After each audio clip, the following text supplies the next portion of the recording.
Hi everyone, I am Dr. George Jose, Senior Consultant in Neonatology, Aster Medicity. ഇന്ന് നമ്മുടെ കൂടെ ഉള്ളത് doctor Rajashree, senior consultant neonatology. Hello. Hi George. അപ്പോൾ നമുക്കറിയാം നമ്മുടെ പ്രീടേം വീക്ക് ഇപ്പോൾ ഈ നവംബറിലാണ് വരുന്നത്. നമ്മൾ നവംബർ 19 നമ്മളിവിടെ പ്രീടേം ഡേ സെലിബ്രേറ്റ് ചെയ്യുന്നുണ്ട്. അപ്പോൾ നമ്മുടെ പഴയ പ്രീടേം ബേബീസ് എല്ലാം വരുന്നുണ്ട് എല്ലാ വർഷത്തെയും പോലെ. നമ്മളിപ്പോൾ NSU സ്റ്റാർട്ട് ചെയ്തിട്ട് ഏതാണ്ട് 10-ൽ കൂടുതൽ വർഷമായി. പിന്നെ നമുക്ക് ഏതാണ്ട് 1000-ൽ കൂടുതൽ ബേബീസ് നമുക്ക് ഇവിടുന്ന് ഡിസ്ചാർജായി പോയിട്ടുണ്ട്. പ്രീമച്യൂർ ഒരു ബേബി എന്ന് പറയുന്നത് ഓരോ സെക്കൻഡ് അനുസരിച്ച് ബേബിയുടെ സിറ്റുവേഷൻ മാറിക്കൊണ്ടിരിക്കും. ഒരു നിമിഷം സ്റ്റേബിളായിട്ടിരുന്ന ബേബി അടുത്ത നിമിഷം വളരെ അൺസ്റ്റേബിൾ ആയിരിക്കും. അപ്പോൾ ആ ഒരു ചേഞ്ച് പിക്കപ്പ് ചെയ്യുക എന്ന് പറയുന്നത് കൂടെ നിൽക്കുന്ന 24 hours അടുത്ത് നിൽക്കുന്ന ഒരു നേഴ്സിൻ്റെയാണ് ഒരു കഴിവ്. അപ്പോൾ അത് നമ്മളെ അറിയിക്കുക, നമ്മൾ ഉടനെ അതിൽ ആക്ട് ചെയ്യുക എന്നുള്ളതാണ് NICUവിൻ്റെ ഓരോ ബേബിയും നന്നായി പുറത്ത് വരുന്നതിൻ്റെ പിന്നിൽ അത് തന്നെയാണുള്ളത്. അതുപോലെ തന്നെ നമ്മുടെ റെസ്പിറേറ്ററി തെറാപ്പിസ്റ്റ്, വെന്റിലേറ്റർ കെയറിലാണെന്നുണ്ടെങ്കിൽ അത് നോക്കുന്ന ബയോമെഡിക്കൽ ടീം, എല്ലാവർക്കും അതിനകത്തൊരു റോളുണ്ട്. ഇപ്പോൾ നമ്മുടെ NICUവിലാണെങ്കിൽ നമ്മൾ ഇൻക്ലൂഡിങ് ഫാർമസി, പേരൻസിന് വളരെ എഫേർട്ട് കുറവാണ്. ബേബി ICUവിലാണെങ്കിലും എല്ലാം തന്നെ എഫേർട്ട്ലെസ് ആയിട്ട് കാര്യങ്ങൾ ഉള്ളിൽ തന്നെ നടക്കും. നമുക്ക് ബേബിക്ക് ഒരു എമർജൻസി മെഡിസിൻ ആവശ്യമുണ്ടെങ്കിൽ അതിൽ നമുക്ക് ഉള്ളിൽ നിന്ന് തന്നെ നമുക്കത് എത്തിക്കാൻ പറ്റും. പേരൻസ് അതിൻ്റെ കൂടെ ബുദ്ധിമുട്ടേണ്ട ഒരു കാര്യവും വരുന്നില്ല. അപ്പോൾ അതിൻ്റെ പിന്നിലെല്ലാം വളരെ സ്ട്രോങ് ആയിട്ടുള്ളൊരു ടീം വർക്കുണ്ട്. അത് തന്നെയാണ് NICUവിൽ ബേബീസ് നല്ലവണ്ണം ഒരു നല്ല രീതിയിൽ പുറത്തു പോകുന്നതിൻ്റെ പിന്നിലുള്ള ഒരു ഇത് അത് തന്നെയാണ്. പക്ഷേ മറ്റൊരു കാര്യം എന്ന് പറയുന്നത്, ഇപ്പം എക്സ്ട്രീം പ്രീടേം എന്ന് പറയുന്നത് വളരെ ചെറിയ ബേബിയാണ്. അതായത് ഇപ്പം ഒരു 500 grams ഉദ്ദേശം എന്ന് വെച്ചാൽ നമ്മുടെ കൈക്കുള്ളിൽ മാത്രം നിൽക്കുന്ന അത്രയും സൈസുള്ളൊരു ബേബിയാണ്. അപ്പോൾ അതുപോലെ ചെറിയ ബേബീസ് ഒരു പേരൻറ്റിനെ സംബന്ധിച്ച് കാണും, അല്ലെങ്കിൽ മറ്റൊരാളെ ഇപ്പം മെഡിക്കൽ ഫ്രട്ടേണിറ്റിയിലെല്ലാം മറ്റൊരാൾ കാണുമ്പോൾ തന്നെ പേടിച്ചു പോകും. അപ്പോൾ ഇതുപോലെ പല ബേബീസും ലാസ്റ്റ് 10 years ആസ്റ്ററിൽ we have treated quite well. അപ്പോൾ ഒരു കഴിഞ്ഞ 10 yearsലെ ഒരു എക്സ്പീരിയൻസ് വെച്ചിട്ട് സർവൈവൽ ചാൻസസ് ആകാം, വാട്ട് ഓൾ ചേഞ്ചസ്, അതായത് എന്ത് വ്യത്യാസങ്ങളാണ് നമ്മൾ കണ്ടിട്ടുള്ളത് കഴിഞ്ഞ 10 years എക്സ്പീരിയൻസിൽ?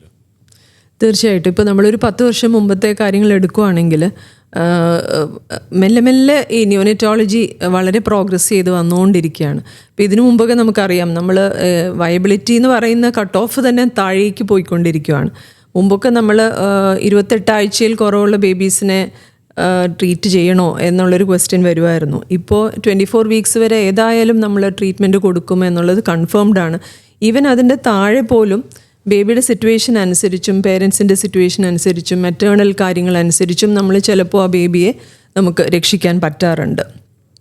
അപ്പോൾ നമ്മൾ ഈവൻ 400 ചിലപ്പോൾ അതിൽ താഴെ വെയിറ്റുള്ള കുഞ്ഞുങ്ങൾ വരെ രക്ഷപ്പെട്ട് വരുന്നുണ്ട് ഇപ്പോൾ. അപ്പോൾ അത് എന്തുകൊണ്ടാണെന്ന് വെച്ചാൽ എല്ലാ രംഗത്തുമുള്ള ആ സയൻറ്റിഫിക് പ്രോഗ്രസ് പോലെ തന്നെ നമ്മുടെ നിയോനറ്റോളജിയിലും ഒരുപാട് സയൻറ്റിഫിക് പ്രോഗ്രസ് വന്നിട്ടുണ്ട്. അപ്പോൾ ബേബി യൂട്രസിലിരുന്ന് വളരുന്ന പോലെ നമുക്ക് ഏതായാലും സിമുലേറ്റ് ചെയ്യാൻ പറ്റില്ല.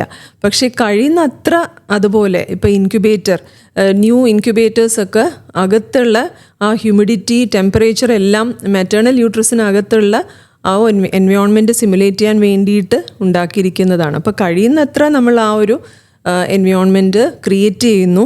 എന്നിട്ട് ബേബിയെ അതിൽ വെച്ച് ഒരുവിധം ബേബി വെളിയിലേക്ക് വരാൻ മെച്യൂർ ആകുന്നവരെ അതിൻ്റെ ഉള്ളിലിരിക്കുന്നു.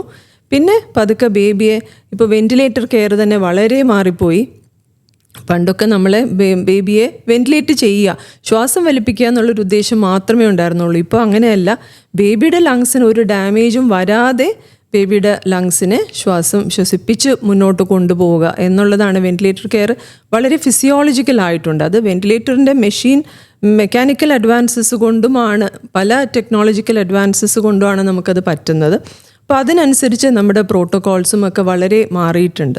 അപ്പോൾ അതുകൊണ്ട് തന്നെ നമ്മുടെ സർവൈവൽ ചാൻസസ് വളരെ ബെറ്റർ ആയിട്ടുണ്ട്.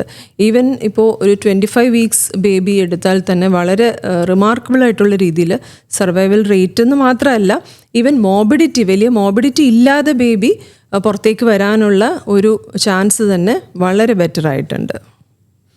വളരെ കറക്റ്റാണ് പറഞ്ഞത്. അതിനകത്ത് ഒരു എക്സ്ട്രാ പോയിൻ്റ് ആഡ് ചെയ്യേണ്ടതെന്ന് വെച്ചാൽ, ഇപ്പം ഈ ലാസ്റ്റ് 10 years ഞാൻ കണ്ടെടുത്തോളം വെച്ചാൽ ഫൈൻ ട്യൂണിങ് ആണ് വന്നേക്കുന്നത്. അതായത് ഇപ്പോൾ ഒരു ഇൻ്റർവെൻഷൻ, ഇപ്പോൾ ലങ് ഇൻ്റർവെൻഷൻ, അതായത് നമുക്ക് റെസ്പിറേറ്ററി എഫേർട്ടിന് വേണ്ടിയിട്ട് നമ്മൾ വെന്റിലേറ്റ് ചെയ്യുന്നു, അല്ലെങ്കിൽ നോൺ ഇൻവേസീവ് മെഷേഴ്സ് വരുന്നു. പക്ഷേ ഇതിൽ ഈ ഫൈൻ ട്യൂണിംഗ് എന്ന് പറയുന്നത് ലങ് പ്രൊട്ടക്റ്റീവ് സ്ട്രാറ്റജീസ് എന്ന് പറയും. അതായത് എങ്ങനെയാണ് ലങ്ങിന് ഏറ്റവും കൂടുതൽ പ്രൊട്ടക്ഷൻ കൊടുത്ത് മരുന്ന് കൊടുക്കാൻ പറ്റുന്നു എന്നുള്ളതാണ്. അതുപോലെ ബ്രെയിനിൻ്റെ കാര്യത്തിൽ ഏറ്റവും ബ്രെയിനിനെ പ്രൊട്ടക്റ്റ് ചെയ്ത് മുന്നോട്ട് ചികിത്സ കൊടുക്കുക. So it both has to go hand in hand. അവിടെയാണ് നമ്മൾ ആ ഒരു ചേഞ്ച് ലാസ്റ്റ് 10 years വന്നേക്കുന്നത്. ഈ ഫൈൻ ട്യൂണിങ് ഈസ് ഹാപ്പനിങ് എന്നുള്ളത്. അത് എനിക്ക് തോന്നുന്നു next few years will be much better എന്നുള്ളത്. തീർച്ചയായിട്ടും അതെ, തീർച്ചയായിട്ടും. ഇപ്പോൾ സർജിക്കൽ ട്രീറ്റ്മെൻറ്റ് ആവശ്യം വരുന്ന ഒരു കുഞ്ഞിന് തന്നെ പണ്ട് നമ്മൾ കൊടുക്കുന്ന രീതിയിലുള്ള ഇപ്പം അനസ്തീഷ്യ ആണെങ്കിലും സർജറി ആണെങ്കിലും ഇപ്പം നമുക്ക് ചെറിയ ബേബീസിന് വരെ 1 കിലോയിൽ താഴെയുള്ള കുഞ്ഞുങ്ങൾക്ക് വരെ നമുക്ക് സർജിക്കൽ ട്രീറ്റ്മെൻറ്റ് കൊടുക്കാൻ പറ്റുന്നുണ്ട്. ആ കുഞ്ഞിന് ഒരു പ്രോബ്ലവും ഇല്ലാതെ സർജറിയിൽ നമുക്ക് പുറത്തു കൊണ്ടുവരാൻ പറ്റുന്നുണ്ട്. പീഡിയാട്രിക് കാർഡിയോളജി ഇൻ്റർവെൻഷൻസ് തന്നെ 1 kg താഴെയുള്ളൊരു കുഞ്ഞിന് നമ്മളിവിടെ പേറ്റൻറ്റ് ഡക്ടസ് ആർട്ടീരിയോസിസ് എന്നുള്ള ആ ഒരു ഇതിന് നമ്മൾ ട്രീറ്റ്മെൻറ്റ് കൊടുത്ത് device modality treatment, open heart surgery അല്ലാതെ ട്രീറ്റ്മെൻറ്റ് കൊടുത്ത് നമുക്ക് ആ ബേബിയെ ഒരു കുഴപ്പമില്ലാതെ ഡിസ്ചാർജ് ചെയ്യാനും കുഞ്ഞ് ഫുള്ളി നല്ല പോലെ ഡെവലപ്പ് ചെയ്യുന്ന ഒരു കുഞ്ഞായിട്ട് നമുക്ക് കാണാനും സാധിച്ചിട്ടുണ്ട്. റാഷിയുടെ എക്സ്പീരിയൻസിൽ ഏതെങ്കിലും ഒരു പ്രത്യേക ബേബി, ഒരു പർട്ടിക്കുലർ ബേബിയെ പറ്റി ഒരു എക്സ്പീരിയൻസ് പറയാനുണ്ടോ? അതായത് ഭയങ്കര യൂണീക്ക് ട്രീറ്റ്മെൻ്റ് ആയിരിക്കും പക്ഷേ അങ്ങനെ എന്തെങ്കിലും ഷെയർ ചെയ്യാൻ പറ്റുമോ? അതെ, നമുക്ക് അങ്ങനെ ആലോചിച്ച് കഴിഞ്ഞാൽ ഒരുപാട് സംഭവങ്ങൾ നമ്മുടെ മനസ്സിലേക്ക് വരും. പക്ഷെ അതിൻ്റെ മുന്നിൽ എനിക്ക് പെട്ടെന്ന് ഓർമ്മ വരുന്ന ഒരു ഇതെന്ന് വെച്ചാൽ നമ്മൾ നൈറ്റിലാണത് സംഭവിച്ചത്. നമ്മുടെ ICUവിൽ ബേബി ഒരു ജസ്റ്റ് 3 ദിവസം പ്രായമായ ഒരു കുഞ്ഞാണ്. 600 gram വെയിറ്റുള്ള 3 ദിവസം പ്രായമായ ഒരു കുഞ്ഞ്. ഒരുവിധം സ്റ്റേബിളായിട്ടിരിക്കുന്നു, പക്ഷേ വെന്റിലേറ്റർ കെയറിലാണ്. അങ്ങനെയുള്ള ഒരവസ്ഥയിലായിരുന്നു കുഞ്ഞ്. അപ്പോൾ പെട്ടെന്ന് നൈറ്റിൽ നമുക്ക് കോള് റിസീവ് ചെയ്യുവാണ്. ബേബി പെട്ടെന്ന് വളരെ മോശമായിരിക്കുന്നു. ലങ്സിൻ്റെ ഉള്ളിൽ നിന്ന് ഒരു ക്രമാതീതമായിട്ടുള്ള ബ്ലീഡ്, വളരെ സിവിയർ ആയിട്ടുള്ള ബ്ലീഡ് വരുന്നു. അപ്പോൾ ബേബി വളരെ മോശമായിട്ടുണ്ട് എന്നുള്ള രീതിയിൽ. അപ്പോൾ നമുക്കറിയാം ഈ ഒരു കണ്ടീഷൻ പൾമിനറി ഹെമറേജ് എന്ന് പറയുന്ന വളരെ സിവിയർ പൾമിനറി ഹെമറേജ് എന്ന് പറഞ്ഞാൽ നമുക്ക് വളരെ ഹൈ മോർട്ടാലിറ്റി ഉള്ള ഒരു കണ്ടീഷനാണ്. അപ്പോൾ ബേബിക്ക് പെട്ടെന്ന് ആ ഒരു കണ്ടീഷൻ ആയിരിക്കുന്നു. അപ്പോൾ എന്ത് ചെയ്യും? നമ്മൾ വളരെ ക്രിട്ടിക്കലായിട്ടുള്ളൊരു സിറ്റുവേഷനാണ്. അപ്പോൾ പെട്ടെന്ന് തന്നെ നമ്മൾ പേരൻസിനെല്ലാം കോൺടാക്ട് ചെയ്ത് അതൊക്കെ പറയുന്നു. ഈ ബ്ലഡ്, ബേബിയുടെ ഹീമോഗ്ലോബിൻ്റെ ലെവൽ വളരെ ഡ്രാസ്റ്റിക്കായിട്ട് 13-ൽ നിന്ന് 5 കുറയുകയും ചെയ്തു. അപ്പോൾ നമ്മൾ ഈ കണ്ടീഷനിൽ എന്ത് ചെയ്യും? പക്ഷെ ഭാഗ്യത്തിന് നമ്മുടെ നഴ്സിംഗ് ടീം, ഈ പറഞ്ഞതുപോലെ തന്നെ നമ്മുടെ നഴ്സിംഗ് ടീമും നമ്മുടെ NICUവിൽ ഉണ്ടായിരുന്ന ഡോക്ടേഴ്സും എല്ലാവരും ചേർന്ന്, അതുമാത്രമല്ല നമ്മുടെ ബ്ലഡ് ബാങ്ക് ടീം, അവരൊക്കെ ആ എമർജൻസിയിൽ ഏറ്റവും മാക്സിമം അവർ പ്രവർത്തിച്ചു. പെട്ടെന്ന് തന്നെ നമുക്ക് അത്രയും യൂണിറ്റ്സ് ബ്ലഡ് വേഗം തന്നെ എടുക്കാനും പറ്റി. അത് NICUവിലേക്ക് ക്രോസ് മാച്ച് ചെയ്ത് വേഗം തന്നെ എത്തിക്കുന്നു. പെട്ടെന്ന് വളരെ നല്ല രീതിയിൽ നമുക്കത് ബേബിക്ക് കൊടുക്കാനും, അത് നിമിഷ നേരങ്ങൾക്കുള്ളിൽ ഏതാണ്ട് ഒരു കുറച്ച് സമയം കൊണ്ട് തന്നെ ബേബി തിരിച്ച് സ്റ്റേബിൾ ആകുകയും ചെയ്ത്. പക്ഷേ നമ്മൾ എല്ലാവരും ചുറ്റും ഇരുന്ന ബേബിയെ മോണിറ്റർ ചെയ്തുകൊണ്ടിരിക്കുമായിരുന്നു. ആ ഒരു നൈറ്റ് ഫുള്ള് ബേബി എന്താകും ഡെവലപ്പ് ചെയ്ത് വരാൻ വേണ്ടിയിട്ടുള്ള ട്രീറ്റ്മെൻറ്റ്സ് എല്ലാം നമ്മൾ കൊടുത്തുകൊണ്ടിരുന്നു.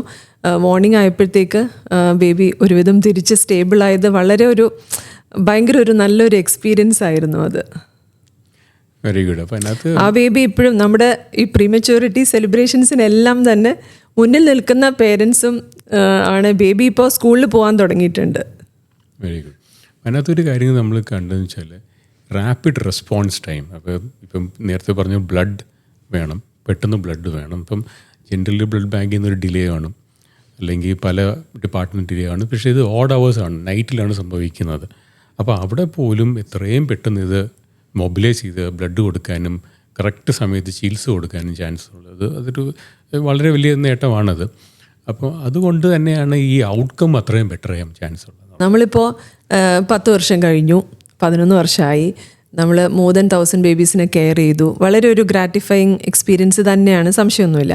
പക്ഷേ ഇനിയും നമുക്ക് കുറേ മുമ്പോട്ട് പോകാനുണ്ട്.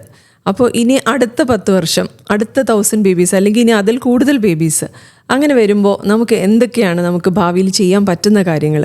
നമ്മുടെ ബേബീസിൻ്റെ ലൈഫ് ഇനിയും കുറച്ചുകൂടി ബെറ്റർ ആകാനും ഇനിയും കുറച്ചുകൂടി അവർ നന്നാവാനുമായിട്ട് നമ്മുടെ പ്രീ ടേം കെയർ കുറച്ചുകൂടി ഇമ്പ്രൂവ്മെൻറ്റ് വരുത്താനായിട്ട് എന്തൊക്കെയാണ് മനസ്സിലുള്ളത്?